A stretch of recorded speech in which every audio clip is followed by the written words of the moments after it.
No one went to Helios-7 anymore. The moon had once been a proud symbol of human expansion, a mining colony carved into pale regolith, its domes shining like pearls against the void.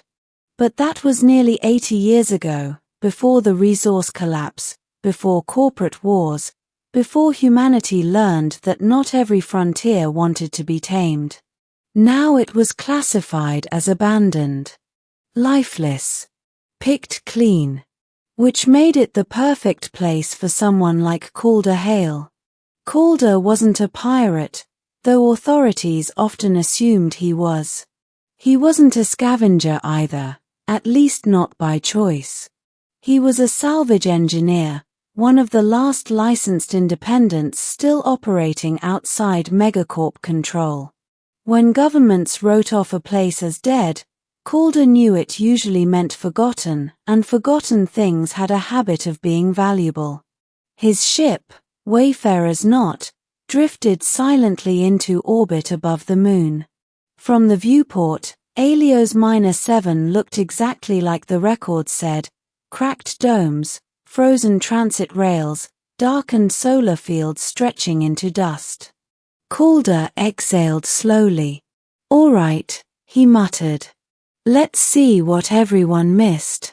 Beginning, the silent colony. The colony airlock still responded to manual input, though reluctantly. The seals groaned as if waking from a long sleep, releasing a thin cloud of dust that had once been breathable air. Calder stepped inside. His boots echoed through empty corridors lined with faded human signage: hydroponics, Habitat Ring C, Community Hall. Children's drawings still clung to walls, preserved by vacuum and neglect. A smiling sun. Stick figures in mining suits. He swallowed. Abandoned colonies always felt wrong. Not destroyed. Not conquered. Just left behind. His scanner swept the area. No life signs. No active power. But something else flickered on the display: anomalous energy readings, deep below the central hub. "That's new," Calder said. He followed the signal through maintenance tunnels, past collapsed sections and frozen machinery, until he reached an old freight elevator. It shouldn't have worked. It did. The lift descended far deeper than colony schematics suggested, carrying him beneath the bedrock itself. The walls shifted from human alloy to something older. Smoother. Darker. Veined with faint, dormant light. Calder frowned. "You don't put this on blueprints." The elevator doors opened. And Calder forgot how to breathe. Middle, the ship that should not exist.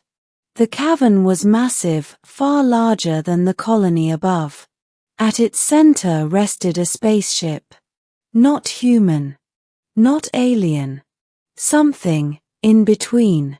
Its hull was a seamless blend of metallic curves and organic geometry, etched with symbols that seemed to shift when he wasn't looking. The ship looked less built and more grown, like it had been shaped by intent rather than tools. And it was old. Very old. Calder approached slowly, every instinct screaming that he had crossed a line meant to stay buried.